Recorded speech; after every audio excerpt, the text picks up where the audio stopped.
साथियों मां LS convent high school जो प्रिंसिपल जीअं तव्हांखे ख़बर आहे कि एजुकेशन जेका थींदी आहे एजुकेशन हिकु बेस हूंदो आहे जंहिंजे ॿारनि जो फ्यूचर डिपेंड कंदो आहे त मां चाहींदो आहियां कि ॿारनि खे बेस्ट में बेस्ट फ्यूचर मिले इन करे मां ॿारनि जी एजुकेशन सां कॾहिं बि कंप्रोमाइज़ न कंदो आहियां पर हिन महिल छा आहे थोरो ॾुखियो समय हली रहियो आहे शादियुनि जी सीज़न आहे ऐं असां कन्वेंट स्कूल जी हिकु जेका मेन इंग्लिश टीचर आहे उहा छुटी ते वई आहे भाउ जी शादी अथसि मैक्सिको वई आहे घुमणु महीने ई छुटी करे वई आहे त ग़लति पर ठीकु आहे मां टेम्परेरी टीचर जे लाइ एड विझी छॾी आहे त काई न काई सुठी टीचर मिली वेंदी ईअं हरू भरू माना ॿारनि जो नुक़सानु थियणु मां न ॾींदुमि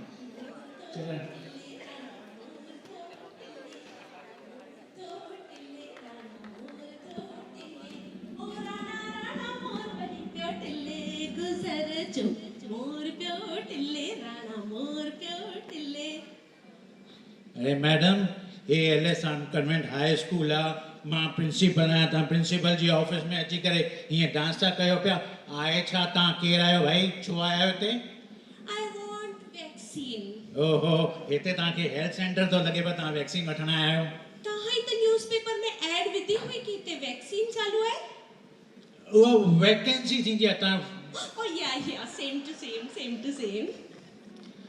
तव्हांखे हिते असांजे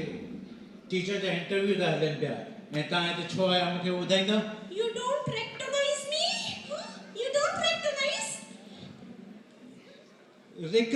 रिकग्नाइज थींदो आहे उहो Oh yeah, same to same. त मां आहियां प्लस साइज मॉडल ऐं हिकु फेमस सिंधी आर्टिस्ट रोशनी होतवानी ऐं प्यार सां मूंखे माण्हू मोरनी चवंदा आहिनि तॾहिं त मोर तो टिले राणा मोर तो मैडम तव्हांखे माण्हू प्यार सां छा चवंदा आहिनि गुस्से सां छा चवंदा आहिनि मूंखे को मतिलबु कोन्हे को मां तव्हांखे ॿुधायोमांव हिते इंग्लिश टीचर जो इंटरव्यू हली रहियो आहे ऐं तव्हां फिल्म स्टार थी करे छा पढ़ाईंदा ॿारनि खे छो तव्हांखे ख़बर न आहे नॉलेज जेको हूंदो आहे न उहो बाटण सां अञा वधंदो आहे ऐं people says I am very knowledgeable मूंखे ॾाढो नॉलेज अथव हा मुंहिंजे ब्लड में नॉलेज आहे तव्हांखे ख़बर आहे हा त ब्लड में नॉलेज आहे ठीकु आहे पर तव्हां छा इहो knowledge I want to debut I want to debut the knowledge कहिड़ी इंग्लिश थी ॻाल्हाए मूंखे इंग्लिश सम्झ में अचे भई डिब्यूट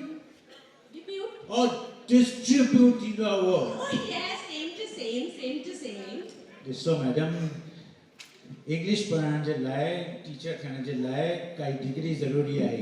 बीएड डीएड कुझु कयो आहे तव्हां हा इहो बीएड डीएड इहो त मां सभु न कयो आहे पर मां एलएलएमपी कयो थी मां एलएलएमपी हा एलएलएमपी थियल त मुंहिंजो लॻे थो ॿाहिरों पढ़ी आई आहे माफ़ कजो मैडम मां सम्झो कोन एलएलएमपी माना मूंखे ॿुधाईंदा तव्हां कहिड़े यूनिवर्सिटी मां कई आहे किथां कई आहे प्रिंसिपल तो चए पाण यू डोंट नो एलएलएमपी एलएलएमपी माफ़ कजो मां ले डी मैट्रिक पास तव्हां मैट्रिक पास थी करे अंग्रेजी पढ़ाईंदो ॿारनि खे अरे मैडम ॾिसो तव्हां वञो हितां तव्हां मुंहिंजो वक़्तु बिना मतिलबु हिते बर्बादु था कयो पिया तव्हां वञो हितां मां हली वञा हितां अरे तव्हां मैट्रिक थी करे तव्हां इंग्लिश ॻाल्हाइण नथी अचे अलाए डिप्यूट था चओ अलाए डिस्प्यूट था चओ पिया मूंखे I know all the alphabets I know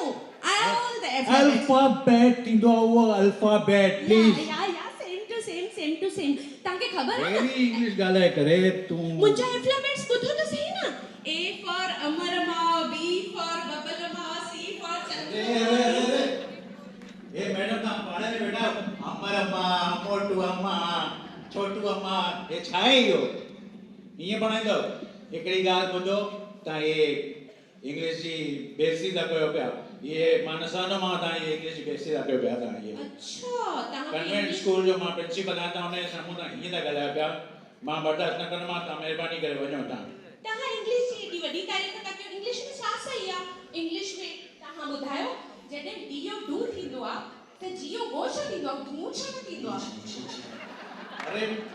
ऐं उन खां बटरफ्लाई ऐं बटरफ्लाई में बटर हूंदो आहे तव्हां ॿुधायो बटरफ्लाई में त बटर हूंदो ई न त मां ई खाई छॾां बटर त ऐं उन खां पोइ एग प्लांट में एग न फिंगर अरे हूंदी आहे मैडम वो नाला आहिनि जीअं तव्हांजो नालो आहे तीअं हुननि जा बि नाला आहिनि तव्हां ॿुधायो तव्हांजो नालो रोशनी त इहे नाला आहिनि तव्हां महिरबानी करे मां तव्हांखे पहिरीं बि चयोमांव मां बर्दाश्त न कंदोमांव तव्हां हीअं इंग्लिश जी बेइज़ती था कयो पिया कंहिं बि भाषा जी बेइज़ती करणु ॾाढी ग़लति ॻाल्हि आहे जेका तव्हां करे रहिया आहियो जेकॾहिं तव्हांखे नथी अचे इंग्लिश त महिरबानी करे सिखो तव्हांखे वरी बेइज़ती थी लॻे इंग्लिश जी टुटी फुटी थी ॻाल्हायां मां त ऐं जॾहिं सिंधियत जे लाइ ईअं थींदो आहे जॾहिं असांजी सिंधी भाषा टुटल मुटल त परियां जी ॻाल्हि आहे जॾहिं असांजा ॿार त सिंधी ॻाल्हाइण ई विसारे वेठा आहिनि ॻाल्हाइण ई कोन था उन बारे में तव्हां असांखे छा ॿुधाईंदव ऐं उन खां पोइ तव्हां सिंधी आहियो न तव्हांजो नालो छा आहे मां ॼाणे थी सघां जगदीश नालो आहे मुंहिंजो जगदीश नालो ऐं बोर्ड ते लिखियल आहे जॉन नालो बि जॉन करे वेठा आहिनि सिंधी नालो मां तव्हांखे ॿुधायोमांव कन्वेंट स्कूल आहे न हुन करे ॿियो कुझु अच्छा न कन्वेंट स्कूल आहे ऐं तव्हांजे स्कूल जो नालो छा आहे तव्हांखे मां पहिरीं बि ॿुधायोमांव एलएस कन्वेंट हाई स्कूल ऐं हिन एलएस जो मतिलबु छा आहे एलएस मतिलबु लाल साईं लाल साईं असांजे लाल साईं जे नाले सां स्कूल जो नालो रखियो अथऊं उहो बि चवण में शर्म थी अचे नालो थी वियो आहे एलएस कॉन्वेंट स्कूल इहो अथव असांजो सिंधी समाज भाई तव्हां हिते मां चवां थी तव्हांजे स्कूल में इंग्लिश पढ़ाईंदा आहिनि त सिंधी पढ़ाईंदा आहिनि तव्हांजे स्कूल जो नालो ई लाल साईं आहे मैडम असां सिंधी सब्जेक्ट रखियो हुयो ऑप्शनल रखियो पर कोई खणे न पियो ऑप्शनल ई रहिजी वियो आहे सिंधी हाणे त हीअं अगरि इहो जेसिताईं परमानेंटली पढ़ायो न वेंदो न ॿारनि खे कंपलसरी न कयो वेंदो न तेसिताईं इहो ऑप्शनली रहिजी वेंदो ख़तमु थींदो वेंदो तव्हांखे ॾाढी तकलीफ़ थी थिए मां माफ़ी थी घुरां अगरि मुंहिंजी कंहिं बि ॻाल्हि सां तव्हांखे तकलीफ़ हुजेव मां हिते इंटरव्यू ॾियणु बिल्कुलु न आहियां मां इहो मैसेज ॾियणु आई आहियां कि तव्हां हेॾो वॾो स्कूल खोले वेठा आहियो तव्हांजो फ़र्ज़ु आहे कि इन स्कूल में तव्हां हिकिड़ो सब्जेक्ट अॼुकल्ह सिंधी मीडियम त कोई न पढ़ाईंदो पंहिंजे ॿार खे इहा जाइज़ ॻाल्हि आहे पर हिकिड़ो सब्जेक्ट त सिंधी रखे था सघूं घटि में घटि एतिरी कोशिशि त करे था सघूं कि असांजा ॿार सिंधी में ॻाल्हाइण पढ़णु लिखणु सिखनि माफ़ कजो मूंखे बाक़ी अॻिते तव्हांजी मर्ज़ी अथव मां हलां थी अरे मैडम दोस्तों हुई भले कहिड़ी बि चरी पर मैसेज त बिल्कुलु सही ॾेई वई त असांखे सभ खां पहिरीं असांजी इम्पोर्टेंट हाणे असांखे इहो ॾिसणो आहे त की असांजी सिंधियत कीअं बचे असांजे सिंधी बचाइण जे लाइ असांखे सिंधी पढ़णु लिखणु इन जी शुरूआत असांखे पंहिंजे घर खां करणी आहे घर में सिंधी ॻाल्हायूं ऐं सिंधियत खे बचायूं ऐं हिन सिंधियत खे बचाइण जे कारवा में मां सभ खां पहिरियों मां हुनखे सैल्यूट करणु चाहींदुमि आशा दीदी खे जेका कंसिस्टेंटली हेॾनि सालनि खां वठी करे उहा महिनत करे रही आहे त मां बसि इहो ई चवणु चाहींदुमि love you didi and we are always with you thank U